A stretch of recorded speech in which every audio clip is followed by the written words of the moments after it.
सामान्य परिचय के बारे में अध्ययन करेंगे। ये राजस्थान की परीक्षाओं में, विभिन्न परीक्षाओं में काफ़ी महत्वपूर्ण चैप्टर होता है। इसका पहला जो टॉपिक होता है हमारे राजस्थान का, वो है राजस्थान का सामान्य परिचय, अर्थात राजस्थान का सामान्य परिचय।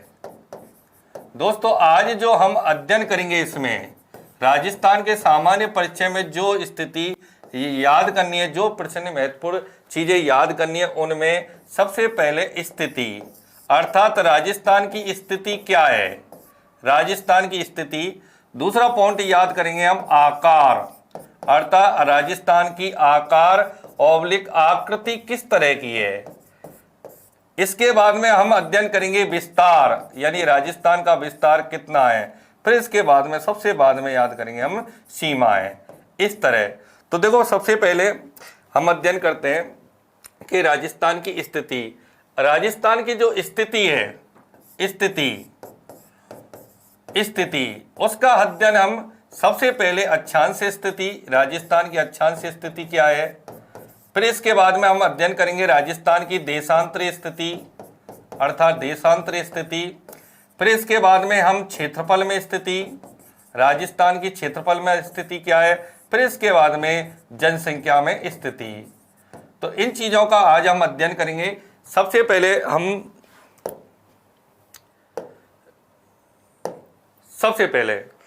पहले अक्षांशीय स्थिति और देशांतरीय स्थिति। अक्षांश तथा देशांतर क्या होते हैं, अर्थात अक्षांश और देशांतर रेखाएं क्या होती हैं। जैसे कि माना कि ये हमारी पृथ्वी है, पृथ्वी के पूर्व से पश्चिम की ओर खींचे जाने वाली समांतर रेखाओं को अक्षांश रेखाएं कहते हैं, अक्षांश रेखाएं कहते हैं।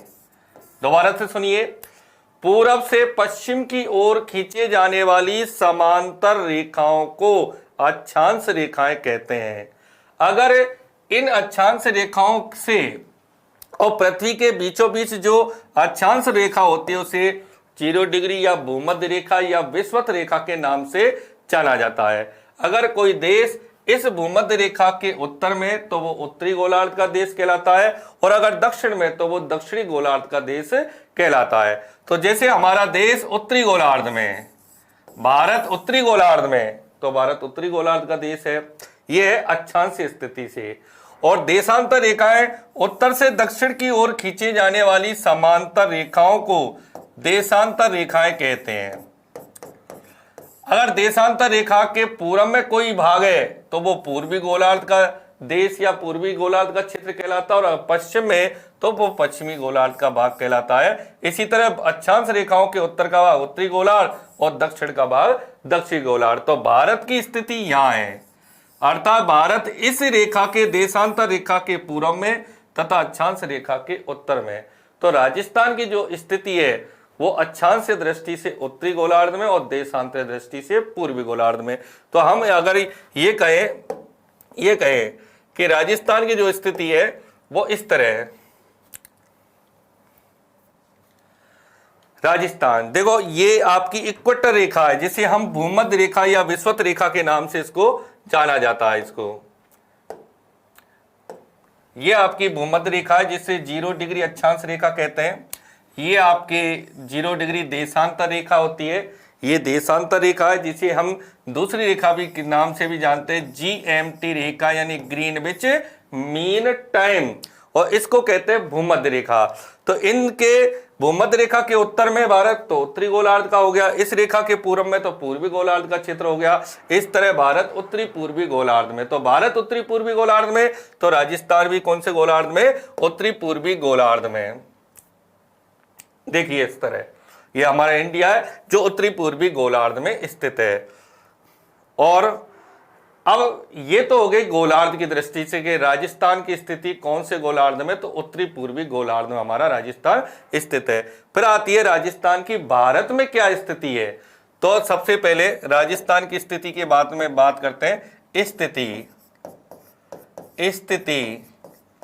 तो राजस्थान भारत के उत्तरी पश्चिमी भाग में स्थित है। दोस्तों किधर है हमारा राजस्थान? भारत के उत्तरी पश्चिमी भाग में स्थित है। ये राजस्थान है, ये भारत का मैप है। भारत के उत्तरी पश्चिमी भाग में, ये कई बार क्वेश्चन पूछा गया है राजस्थान के एग्जामों में कि राजस्थान भारत के किस भाग में है, तो राजस्थान भारत के उत्तरी पश्चिमी भाग में स्थित है। फिर आगे बढ़ते हैं अक्षांश स्थिति की ओर कि राजस्थान की जो अक्षांश स्थिति है वो किस तरह है। तो देखो सबसे पहले अक्षांश स्थिति, अक्षांश स्थिति, अक्षांश स्थिति में पहला पॉइंट, राजस्थान कौन से गोलार्ध का देश राज्य है? उत्तरी गोलार्ध का। राजस्थान कौन से गोलार्ध में? उत्तरी गोलार्ध में। पहला पॉइंट। अगर आपसे ये पूछा जाए कि राजस्थान किस गोलार्ध में आता है अक्षांश दृष्टि से, तो हमारा उत्तर होगा उत्तरी गोलार्ध में। अब आता है अक्षांशीय विस्तार।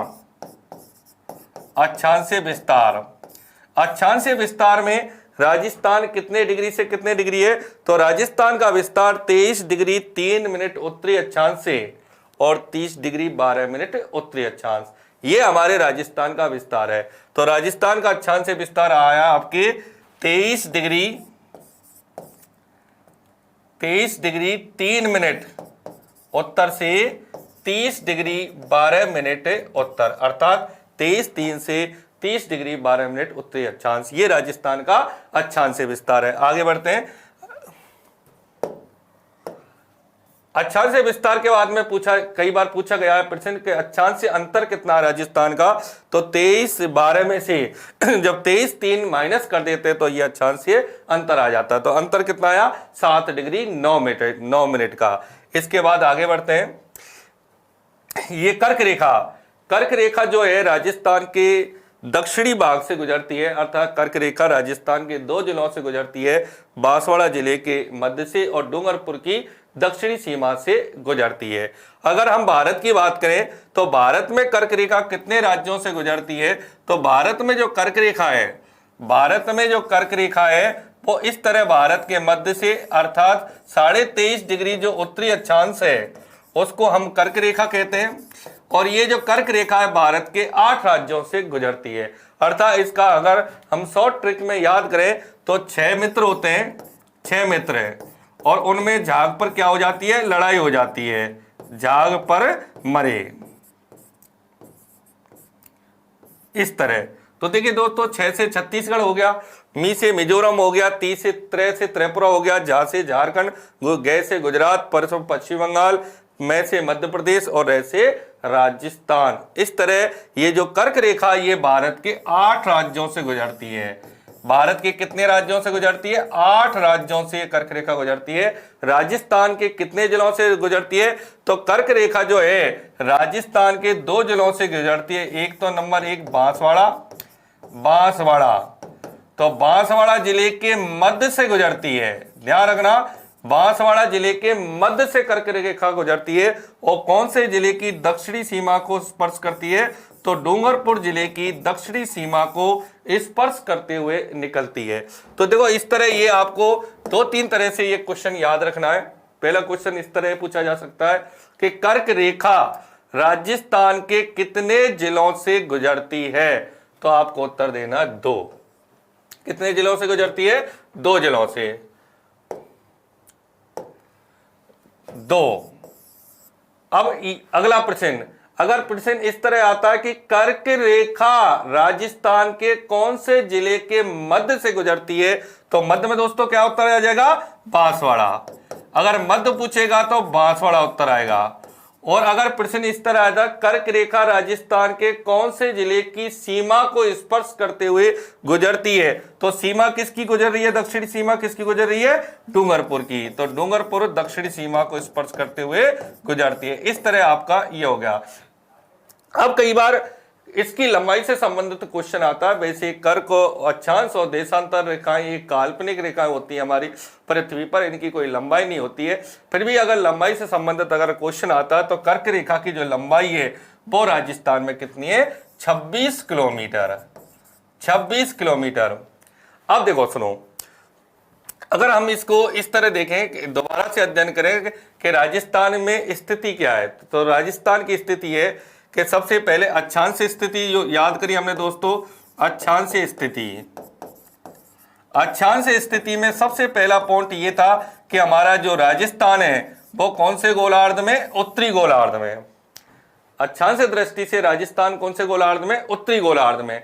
दूसरा पॉइंट हमने याद किया था विस्तार, अर्थात राजस्थान का अक्षांश से विस्तार कितना है, तो राजस्थान का अक्षांश से विस्तार हमने याद किया 23 डिग्री 3 मिनट उत्तरी अक्षांश से और 30 डिग्री 12 मिनट, अर्थात 23 डिग्री 3 मिनट उत्तरी अक्षांश से और 30 डिग्री 12 मिनट उत्तरी अक्षांश। फिर इसके बाद में अंतर, अक्षांश से अंतर निकाला, अक्षांश से अंतर जो निकल के आया वो 7 डिग्री 9 मिनट का।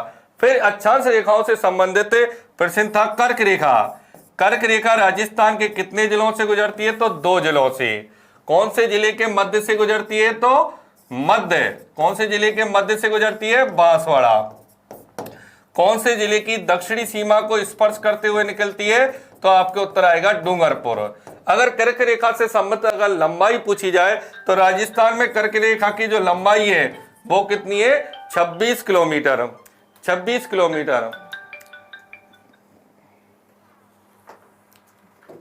कर्क रेखा की राजस्थान में लंबाई कितनी है, 26 किलोमीटर। अब देखिए इसी तरह एक क्वेश्चन और कई बार इस कर्क रेखा से संबंधित आता है कि सूर्य की किरणों का सीधापन और तिरछापन, यानी 21 जून के दिन राजस्थान के कौन से जिले में सूर्य की किरणें सीधी या लंबवत पड़ती हैं और कौन से जिले में तिरछी पड़ती हैं। तो देखो इनको एक ग्लोब के माध्यम से मैं आपको समझाता हूं कि जैसे कि ये हमारी पृथ्वी है, पृथ्वी के बीचों बीच भूमध्य रेखा होती है, भूमध्य रेखा। भूमध्य रेखा पर सूरज की जो लंबवत किरणें होती हैं या सीधी जो किरणें पड़ती हैं वो 21 मार्च और 23 सितंबर को पड़ती हैं। अर्थात सूरज यहां पर बिल्कुल भूमध्य रेखा पर उस तारीख, इन तारीखों को बिल्कुल लंबवत होता है, यानी सीधा होता है। ऐसी स्थिति भूगोल में विषुव या एक्विनॉक्स की स्थिति के नाम से ये जानी जाती है। क्या कहते हैं ऐसी स्थिति को, विषुव की स्थिति। अगर हम ये कहें कि विषुव की स्थिति किन तारीखों को आती है, तो 21 मार्च और 23 सितंबर को। उस दिन सूरज की किरणें भूमध्य रेखा पर सीधी पड़ती हैं और रात और दिन की अवधि बराबर यानी 12-12 घंटे की होती है। इसके बाद में 23.5 डिग्री जो पृथ्वी का अक्षीय झुकाव होता है, पृथ्वी का अक्षीय झुकाव, यानी ये जैसे हमारी पृथ्वी है, पृथ्वी अक्षीय झुकाव का मतलब हमारी पृथ्वी का अक्षीय झुकाव कितना है, 23.5 डिग्री। इस कारण सूरज की किरणें उत्तरी गोलार्ध में 23.5 तक ही लंबवत पड़ती हैं, यानी सीधी पड़ती हैं। ये कब पड़ती है, 21 जून को। 21 जून को तो जब लंबवत पड़ती हैं तो यहाँ 21 जून को सबसे बड़ा दिन होता है और सबसे छोटी रात होती है उत्तरी गोलार्ध में, ठीक है ना। तो अब ये जो रेखा है कर्क रेखा, कर्क रेखा ये राजस्थान के कितने जिलों से गुजर रही है, 2 जिलों से। तो 21 जून को सूरज की लंबवत किरणें जो पड़ेंगी वो कर्क रेखा पर पड़ेंगी। दोस्तों ध्यान रखना कहां पड़ेंगी, कर्क रेखा पर। अब कर्क रेखा जिन क्षेत्रों से गुजरती है वहां सूरज की किरणें सीधी पड़ेंगी और इन कर्क रेखा से जो क्षेत्र जितना दूर होगा वहां तिरछापन है। कहने का मतलब ये कि इस कर्क रेखा पर 21 जून को सीधी, फिर इसके बाद में जैसे जैसे हम आगे पढ़ेंगे बढ़ते जाएंगे तो इनकी किरणों का तिरछापन बढ़ता जाएगा। तो इस तरह राजस्थान में जो सबसे सीधी जो किरणें पड़ेंगी, सीधी बिल्कुल और तिरछी। तो देखिए कर्क रेखा पर 21 जून के दिन, कितने तारीख के दिन, 21 जून के दिन बिल्कुल सीधी कहां पड़ रही है, कर्क रेखा पर। देखो ये रही। तो अब ये कौन से जिले में सीधी पड़ती है, बांसवाड़ा और डूंगरपुर की दक्षिणी सीमा पर, क्योंकि इनसे ये रेखा गुजरती है। और जैसे कर्क रेखा से हम आगे बढ़ते जाएंगे उत्तर की ओर तो सर्वाधिक तिरछी कहां पड़ेंगी, गंगानगर में। कौन से जिले में पड़ेंगी, गंगानगर में। गंगानगर में सर्वाधिक तिरछी। ध्यान रखना 21 जून के दिन जो सूरज की किरणों का सीधा या लंबवत होता है वो कर्क रेखा पर होता है। आपको जिले याद नहीं रखना है, कर्क रेखा पर 21 जून को सूरज की किरणें सीधी पड़ती हैं और जिन क्षेत्रों से कर्क रेखा गुजरती है, यानी जिन जिलों से कर्क रेखा गुजरती है वहीं लंबवत पड़ेंगी। इसके बाद में इनकी किरणों का तिरछापन बढ़ता जाएगा। अब ये जरूरी नहीं है कि आपसे गंगानगर ही प्रश्न दे ऑप्शन में, तो आपको ये ध्यान रखना है कि कर्क रेखा से जो जिला जितना दूर होगा वहां पर तिरछापन बढ़ता जाएगा। अगर मैं एक प्रश्न बनाऊं कि बीकानेर, बीकानेर आपके जयपुर, कोटा और उदयपुर, उदयपुर राजस्थान, अब प्रश्न किस तरह बनाएगा कि राजस्थान के किस जिले में 21 जून को सूरज की किरणें सर्वाधिक तिरछी पड़ेंगी? तो यहाँ इन जिलों में इस स्थिति में क्या उत्तर हो जाएगा आपका बीकानेर। प्रत्येक जिले में तिरछी पड़ेंगी क्योंकि कर्क रेखा इन जिलों से नहीं गुजरती है। सबसे कम तिरछी कहां पड़ेंगी? उदयपुर में, क्योंकि उदयपुर कर्क रेखा के नजदीक है। फिर इससे ज्यादा तिरछी कहां पड़ेंगी? कोटा में, कोटा थोड़ा और दूर है उदयपुर से। फिर इससे ज्यादा तिरछी कहां पड़ेंगी? जयपुर में। और सबसे उत्तर में कौन है? बीकानेर, तो बीकानेर में सर्वाधिक तिरछी पड़ेंगी। वैसे इस स्थिति में कि राजस्थान में सर्वाधिक सीधी में क्या उत्तर आएगा? बांसवाड़ा, और सर्वाधिक तिरछी में क्या उत्तर आ जाएगा? गंगानगर। ठीक है ना, आगे बढ़ते हैं दोस्तों। अब देखो इस तरह का ये क्वेश्चन आया भी है कि राजस्थान के किस जिले में सूर्य की किरणों का तिरछापन सर्वाधिक होगा? वह जिला है, तो वह जिला कौन सा है? गंगानगर, ये सबसे उत्तर में। इसके बाद में राजस्थान के जिस जिले में 21 जून को सूरज की किरणें सीधी पड़ती हैं वो जिला है, कौन सा जिला आ जाएगा? बांसवाड़ा। कर्क रेखा राज्य के किस जिले से होकर गुजरती है? बांसवाड़ा। और दूसरा जिला कौन सा आ जाएगा? डूंगरपुर, क्योंकि मैंने आपको बताया कि राजस्थान में जो कर्क रेखा है वो 2 जिलों से गुजरती है, बांसवाड़ा, और दूसरा जिला आ जाएगा कौन सा? डूंगरपुर। अगर ये क्वेश्चन इस तरह आता किस जिले के मध्य से गुजरती है, तो कौन से जिले के मध्य से गुजरती है? बांसवाड़ा के मध्य से गुजरती है कर्क रेखा। और कौन से जिले की दक्षिणी सीमा को स्पर्श करती है? तो डूंगरपुर जिले की दक्षिणी सीमा को स्पर्श करते हुए निकलती है। और अगर कर्क रेखा की राजस्थान में लंबाई आपसे पूछी जाए तो लंबाई कितनी आएगी? 26 किलोमीटर। और अगर क्वेश्चन ये आता है कि 21 जून को सूरज की किरणें सर्वाधिक सीधी कहां पड़ती हैं? तो बांसवाड़ा। और सर्वाधिक तिरछी कहां पड़ती हैं? तो गंगानगर। इस तरह ये अक्षांश स्थिति हो गई आपकी कंप्लीट। तो इसके बाद में अब हमारा आता है अगला पॉइंट, देशांतर स्थिति। क्योंकि अक्षांश स्थिति में अब दोबारा से मैं रिवीजन करवाता हूं। अक्षांश स्थिति में राजस्थान की अक्षांश स्थिति क्या है कि राजस्थान उत्तरी गोलार्ध में स्थित है। राजस्थान का अक्षांश विस्तार कितना बताया? 23 डिग्री 3 मिनट उत्तरी गोलार्ध से 30 डिग्री 12 मिनट उत्तरी गोलार्ध के मध्य राजस्थान स्थित है। इसके बाद में राजस्थान का अक्षांश अंतर कितना था? 7 डिग्री 9 मिनट का अंतर था। इसके बाद हमने देखा कि एक अक्षांश रेखा, यानी कहने का मतलब प्रमुख रूप से कर्क रेखा, जिसे 23.5 डिग्री नॉर्थ के नाम से जानते हैं, ये कर्क रेखा राजस्थान के दक्षिणी जिलों से गुजरती है। कितने जिलों से गुजरती है? 2 जिलों से। कौन से जिले के मध्य से? बांसवाड़ा जिले के मध्य से। कौन से जिले की दक्षिणी सीमा को स्पर्श करती है? डूंगरपुर जिले की दक्षिणी सीमा को स्पर्श करती है। कर्क रेखा की राजस्थान में लंबाई कितनी है? 26 किलोमीटर।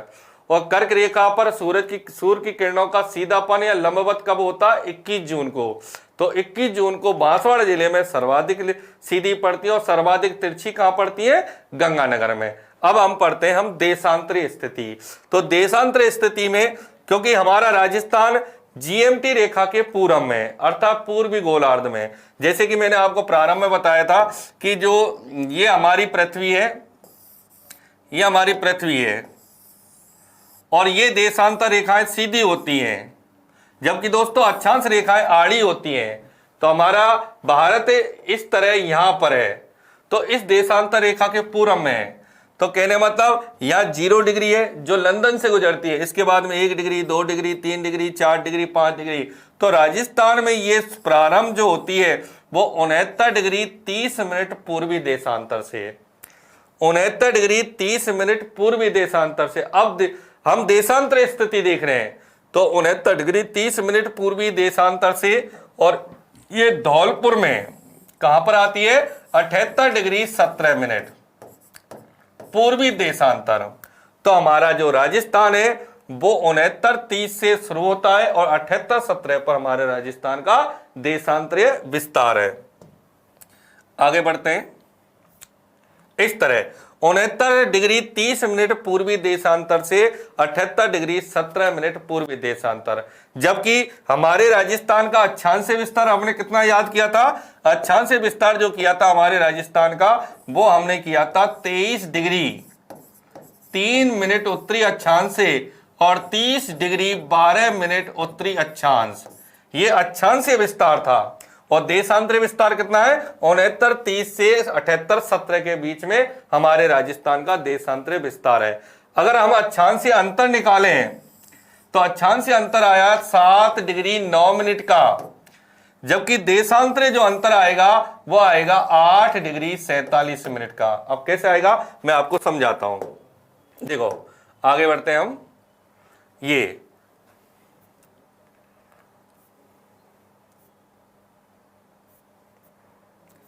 देखिए दोस्तों, देशांतरीय अंतर आया 8 डिग्री 47 मिनट का। अब आप सोच रहे होंगे सर ये बताइए ये किस तरह निकल का है, तो मैं आपको बताता हूं। देखिए 78-17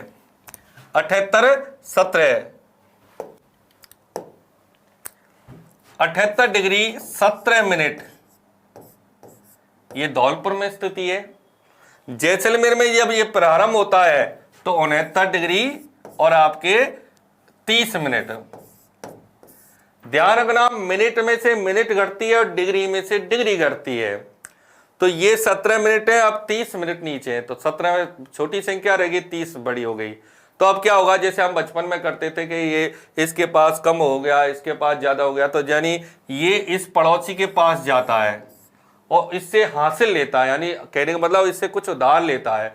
तो ये कहता है भाई मेरे पास मिनट तो है नहीं है, डिग्री है, तो ये इससे 1 डिग्री ले आता है। ध्यान रखना, इसके पास मिनट नहीं है, डिग्री है। तो ये जब 1 डिग्री लेकर आया था तो 1 डिग्री बराबर कितने मिनट होते हैं? 60 मिनट। अब जैसे ये 60 मिनट इसके पास और हो जाती हैं तो 17 और 60 कितने हो गए? 77।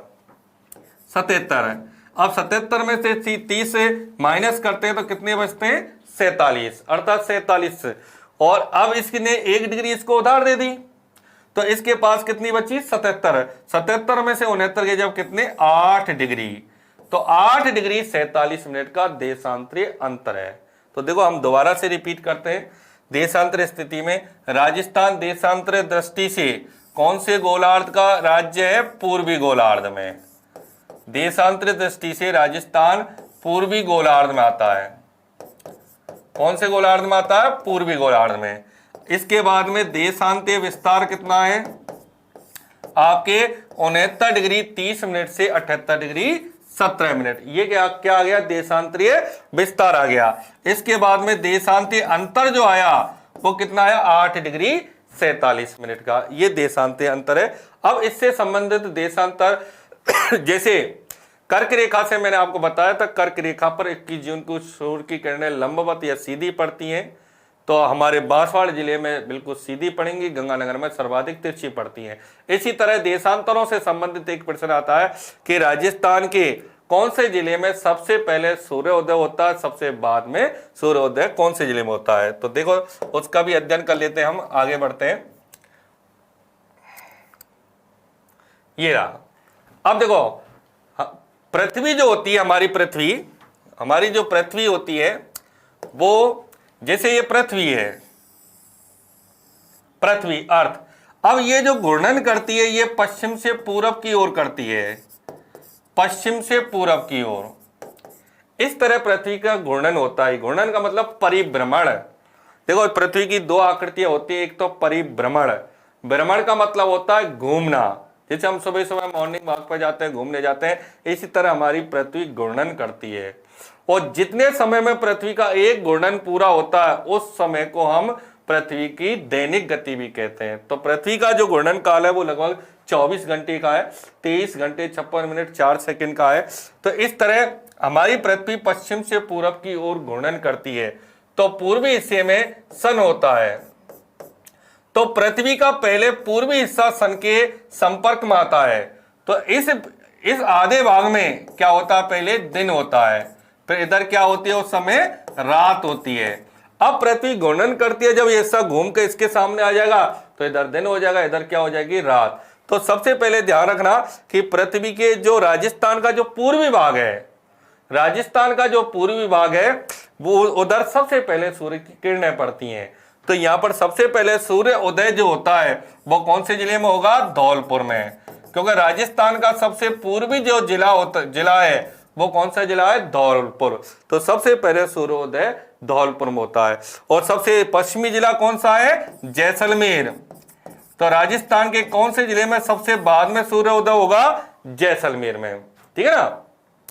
अब इसमें कई बार इस तरह पूछ लिया जाता है कि राजस्थान के धौलपुर और जैसलमेर के सूर्य उदय में कितने समय का अंतर होता है। तो देखो अंतर निकालने के लिए क्या करते हैं कि 1 डिग्री देशांतर रेखा पर है जो सूरज का प्रकाश पहुंचता है वो 4 मिनट में पहुंचता है।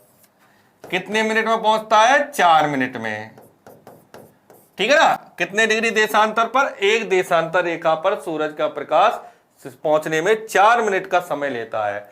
अब देखिए, अब राजस्थान में देशांतरी अंतर कितना था, 8 डिग्री 47 मिनट का, लगभग 9 डिग्री का राजस्थान में देशांतरी अंतर था। तो देखिए 1 डिग्री में समय लेता है 4 मिनट, तो 9 डिग्री में समय लेगा 9 चौका 36, अर्थात इसका लगभग 9 डिग्री से तो आता 36 मिनट। और वैसे देशांतरी अंतर राजस्थान का कितना, 8 डिग्री 47 मिनट का। तो ये लगभग दोस्तों 5 मिनट है और 8 सेकंड का समय होता है। अर्थात कहने का मतलब है कि जब जैसा धौलपुर में 6 बजे, सुबह के 6 बजे सूर्य उदय होगा तो जैसलमेर में ये सूर्य उदय होगा 6:35 और 8 सेकंड पर। अर्थात मेरा क्या मतलब कि जैसलमेर और धौलपुर के सूर्य उदय में आपके 35 मिनट 8 सेकंड का अंतर आ जाता है। तो देखो हमने 2 स्थिति देखी, एक तो हमने देखा था अक्षांश स्थिति राजस्थान की और एक देखी हमने देशांतरी स्थिति, ठीक है ना। इस तरह ये कंप्लीट हो गया। फिर इसके बाद में अब हम पढ़ते हैं, देखो इस तरह, देखो ये राजस्थान का अक्षांश विस्तार हमने याद किया था इतने डिग्री से 23.3 से, ये बोरकुंड बांसवाड़ा से प्रारंभ होता है, कोणा गांव गंगानगर तक ये खत्म हो जाता है। और देशांतर विस्तार था 69.30 से लेकर और 78 डिग्री 17 मिनट तक, यानी ये कटरा जैसलमेर गांव से प्रारंभ होता है और सिलाना गांव आपके धौलपुर। राजस्थान का सबसे पूर्वी जिला धौलपुर, कौन सा है, धौलपुर जिला। राजस्थान का सबसे पूर्वी जिला कौन सा है, धौलपुर। राजस्थान का सबसे पश्चिमी जिला कौन सा है, आपके जैसलमेर। राजस्थान का सबसे उत्तरी जिला कौन सा है, गंगानगर। राजस्थान का सबसे दक्षिणतम जिला कौन सा है, बांसवाड़ा। तो इस तरह ये राजस्थान का विस्तार है। अब देखिए, अब आता हमारे राजस्थान की अगला पॉइंट जो आता है राजस्थान का, वो हम याद करते हैं कि राजस्थान की क्षेत्रफल में स्थिति क्या है और जनसंख्या में स्थिति राजस्थान की क्या है। तो देखिए दोनों को कंपेयर करके चलते हैं हम कि राजस्थान की जो क्षेत्रफल में स्थिति है वो किस तरह है। जैसे हम क्षेत्रफल में स्थिति, अगला जो पॉइंट होगा वो क्षेत्रफल में स्थिति, क्षेत्रफल।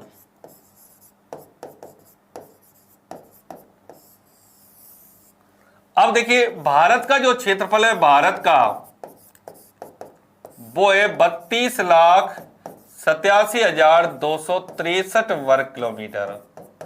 ये तो है हमारे देश का क्षेत्रफल, भारत का क्षेत्रफल कितना है, 32,87,263 वर्ग किलोमीटर। और इस 32,87,263 वर्ग किलोमीटर में से जो हमारा राजस्थान जो क्षेत्रफल है, राजस्थान का जो क्षेत्रफल है वो है 3,42,239 वर्ग किलोमीटर। दोबारा सुनिए, 3,42,239 वर्ग किलोमीटर हमारे राजस्थान का क्षेत्रफल है।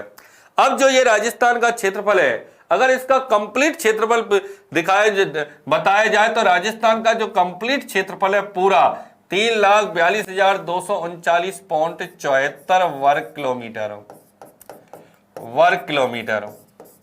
ये राजस्थान का कंप्लीट क्षेत्रफल है, संपूर्ण क्षेत्रफल। अब कई बच्चे कहते हैं सर हमने तो 3,42,239 ही पढ़ा है। बिल्कुल सही है ये, लेकिन 2013 में एक बार आरपीएससी ने पूरा क्षेत्रफल पूछ लिया था राजस्थान का। कई बच्चों का ये गलत हो गया क्योंकि बच्चे यहीं तक याद करते हैं 3,42,239 तक। आपको कंप्लीट क्षेत्रफल याद करना है राजस्थान का 3,42,239.74 वर्ग किलोमीटर। अगर इसी क्षेत्रफल को हम वर्ग मील में निकालें, वर्ग मील में कई बार एक दो बार राजस्थान पुलिस पटवार जैसी एग्जामों में पूछा कि राजस्थान का क्षेत्रफल वर्ग मील में बताइए, तो वर्ग मील में 100 का क्षेत्रफल है 132 आपके 39 वर्ग मील, 132 वर्ग मील। ये राजस्थान का आपके वर्ग मील में क्षेत्रफल है। अब देखिए सुनो, अब ये जो आपके भारत का जो क्षेत्रफल है इस 32,87,263 वर्ग किलोमीटर में से राजस्थान में जो क्षेत्रफल आता है वो 3,42,239.74 वर्ग किलोमीटर राजस्थान भारत के क्षेत्रफल रखता है। अब भारत में क्षेत्रफल की स्थिति के अनुसार राजस्थान का जो स्थान है, वो कौन सा स्थान है दोस्तों? प्रथम 1 नवंबर 2000 से पहले सबसे बड़ा राज्य भारत का मध्य प्रदेश था। जब मध्य प्रदेश का विभाजन हुआ 1 नवंबर 2000 को, अर्थात मध्य प्रदेश से जब छत्तीसगढ़ अलग हो गया तो राजस्थान देश का सबसे बड़ा राज्य हो गया था। तो राजस्थान का क्षेत्रफल की दृष्टि से देश में प्रथम स्थान है। अब राजस्थान भारत के क्षेत्रफल का कितना परसेंट रखता है? 10.41% क्षेत्रफल रखता है। ठीक है ना। अब देखो दोबारा से हम रिपीट करते हैं इसको।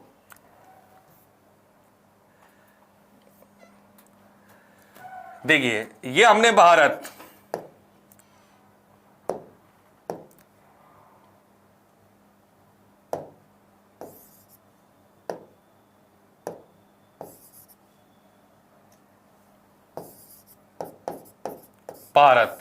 और इधर हमने लिख दिया राजस्थान। भारत का जो क्षेत्रफल है वो है 32,87,263 वर्ग किलोमीटर। अब इसमें से राजस्थान जो क्षेत्रफल रखता है वो लगता है 3,42,239.74 वर्ग किलोमीटर। क्षेत्रफल के अनुसार राजस्थान का स्थान जो है भारत में वो कौन सा स्थान है? प्रथम स्थान, अर्थात राजस्थान देश का सबसे बड़ा राज्य है। अब राजस्थान भारत के कुल क्षेत्रफल का कितना परसेंट रखता है? 10.41। Very very important question. ये कई बार क्वेश्चन पूछा गया कि हमारा राजस्थान भारत के कुल क्षेत्रफल का कितना प्रतिशत भाग रखता है? 10.41% है। ये आपको याद रखना है। भारत का राजस्थान 10.41% क्षेत्रफल रखता है, जबकि अगर विश्व का पूछा जाए कि विश्व का राजस्थान कितना परसेंट क्षेत्रफल रखता है, तो विश्व का राजस्थान क्षेत्रफल रखता है 0.25%।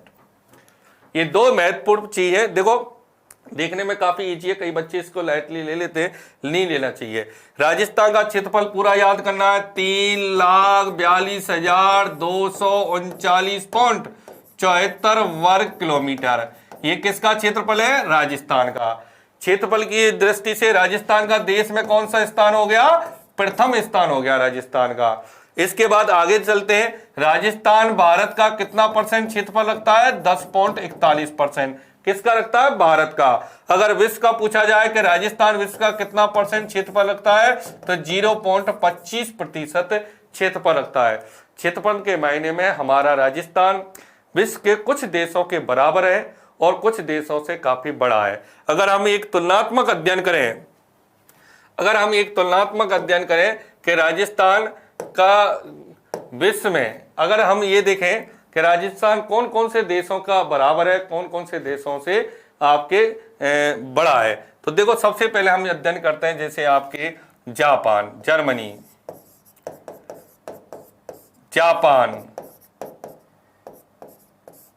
ये जो देश हैं, इन देशों के हमारा राजस्थान जो है, राजस्थान बराबर क्षेत्रफल रखता है। बराबर। अगर हम ब्रिटेन की चर्चा करें इंग्लैंड से, तो ब्रिटेन से भारत राजस्थान 2 गुना बड़ा है। और अगर हम श्रीलंका का अध्ययन करें तो श्रीलंका से हमारा जो राजस्थान है वो लगभग 5 गुना बड़ा है। इसी तरह अगर हम इजराइल एक छोटा सा विकसित देश है और इससे हमारा राजस्थान 17 गुना बड़ा है। 17 गुना। दोबारा से सुनिए कि राजस्थान की जो क्षेत्रफल में स्थिति वो जर्मनी और जापान के क्षेत्रफल के बराबर है राजस्थान, और ब्रिटेन से 2 गुना बड़ा है, और श्रीलंका से 5 गुना बड़ा है, और इजराइल से 17 गुना बड़ा है। ये तो है राजस्थान की क्षेत्रफल में स्थिति। ठीक है ना। तो आपको महत्वपूर्ण चीजें जो याद रखनी है क्षेत्रफल में, राजस्थान में क्या क्या याद रखनी है, तो पहला तो आपको राजस्थान का क्षेत्रफल याद रखना है। तो राजस्थान का जो क्षेत्रफल है वो कितना है, 3,42,239.74 वर्ग किलोमीटर। ठीक है ना। दूसरा पॉइंट याद करना है कि राजस्थान भारत का कितना परसेंट क्षेत्रफल रखता है, 10.41। ये तो रखता है किसका, भारत का। अगर विश्व का पूछा जाए कि राजस्थान विश्व का कितना क्षेत्रफल रखता है, तो 0.25% है। तो इस तरह हमारे राजस्थान की क्षेत्रफल में स्थिति निकल कर आती है। अब हम अध्ययन करते हैं क्षेत्रफल के बाद में राजस्थान की जनसंख्या में स्थिति क्या है। जनसंख्या में अर्थात राजस्थान देश की कितना परसेंट जनसंख्या रखता है, और जनसंख्या में हमारे राजस्थान का देश में कौन सा स्थान है। तो देखिए ये हमारा भारत है, भारत। इधर हम चर्चा करें हम राजस्थान। तो भारत की जो जनसंख्या 2011 के अनुसार हमारे देश की जो जनसंख्या कुल जनसंख्या, भारत की जो कुल जनसंख्या वो है 1,21,65,69,573। दोबारा से सुनिए दोस्तों, भारत की कुल जनसंख्या 1,21,65,69,573, ये हमारे देश की कुल आबादी है, कुल जनसंख्या। और राजस्थान की अगर हम आबादी की बात करें तो 6,85,48,437, यानी 1,21,00,00,000 में से हमारे राजस्थान में 2011 के अनुसार जो आबादी थी वो 6,85,48,437 है। ठीक है ना। अब जनसंख्या के दृष्टि से हमारे राजस्थान का देश में कौन सा स्थान है, 7वां स्थान है, 7वां स्थान। जबकि क्षेत्रफल में पहला स्थान था राजस्थान का, जबकि जनसंख्या में कौन सा है, 7वां स्थान। अब राजस्थान भारत की कुल जनसंख्या का, हमारे देश की जो जनसंख्या, उस जनसंख्या का राजस्थान जो रखता है वो 5.67% आबादी रखता है। जबकि क्षेत्रफल कितना रख रहा था राजस्थान, 10.41। राजस्थान भारत का क्षेत्रफल कितना रखता है, 10.41, जबकि जनसंख्या कितनी है राजस्थान में भारत की, 5.67%। जबकि विश्व के कुल जनसंख्या का राजस्थान में 1% आबादी है। जबकि क्षेत्रफल कितना था विश्व का, राजस्थान में क्षेत्रफल जो था वो 0.25%। इन चीजों का ध्यान देना है आपको कि राजस्थान भारत का क्षेत्रफल जो रखता है वो रखता है 10.41%, और क्षेत्रफल में राजस्थान का पहला स्थान है हमारे देश में। और जनसंख्या जो रखता है भारत की, राजस्थान भारत की, वो 5.67% आबादी है हमारे राजस्थान में भारत की। और इसके विश्व की आबादी का राजस्थान में कितना परसेंट है, 1%। तो इस तरह आपकी जो पहला जो पॉइंट था आपका स्थिति विस्तार का, अगर हम ये देखें कि राजस्थान में सबसे पहले दोस्तों हमने इस तरह याद किया था स्थिति। तो राजस्थान की स्थिति में राजस्थान भारत के कौन से भाग में, तो राजस्थान जो है भारत के उत्तरी पश्चिमी भाग में, उत्तरी पश्चिमी भाग में हमारा राजस्थान भारत के। इसके बाद में हमने याद किया था स्थिति में अक्षांशीय स्थिति, अक्षांशीय स्थिति। फिर इसके बाद में अध्ययन किया हमने देशांतरीय स्थिति, देशांतरीय स्थिति। आप सभी को याद हो गया होगा कि अक्षांशीय स्थिति में राजस्थान अक्षांशीय दृष्टि से उत्तरी गोलार्ध में, जबकि देशांतर दृष्टि से राजस्थान पूर्वी गोलार्ध में। अर्थात राजस्थान की स्थिति अक्षांशीय तथा देशांतरीय दोनों दृष्टि से अगर हम देखें तो राजस्थान उत्तरी पूर्वी गोलार्ध में स्थित है। इसके बाद में हमने अध्ययन किया था कि राजस्थान का अक्षांश से विस्तार 23 डिग्री 3 मिनट उत्तरी अक्षांश से 30 डिग्री 12 मिनट उत्तरी अक्षांश। और देशांतरीय विस्तार देखा था कि 69 डिग्री 30 मिनट से 78 डिग्री 17 मिनट। इसके बाद में अक्षांशीय अंतर जो था 7 डिग्री 9 मिनट का था और देशांतरीय अंतर था 8 डिग्री 47 मिनट का। ये तो था अक्षांशीय देशांतरीय। इसके बाद में स्थिति में क्षेत्रफल में स्थिति, क्षेत्रफल में स्थिति और जनसंख्या में स्थिति।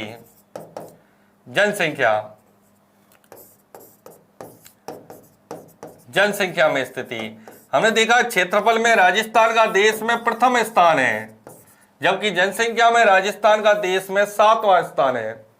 राजस्थान भारत की कुल क्षेत्रफल का 10.41% क्षेत्रफल रखता है, जबकि जनसंख्या में राजस्थान देश की 5.67% आबादी रखता है। राजस्थान संपूर्ण विश्व के क्षेत्रफल का 0.25% क्षेत्रफल रखता है, जबकि राजस्थान विश्व की कुल आबादी का 1% आबादी रखता है। इस तरह आपको ये क्षेत्रफल और आपके अक्षांशीय स्थिति, देशांतरीय स्थिति, क्षेत्रफल और जनसंख्या। दोस्तों मैं उम्मीद करता हूं आपको ये चीजें समझ में आ गई होंगी कि क्षेत्रफल राजस्थान का, जनसंख्या। अब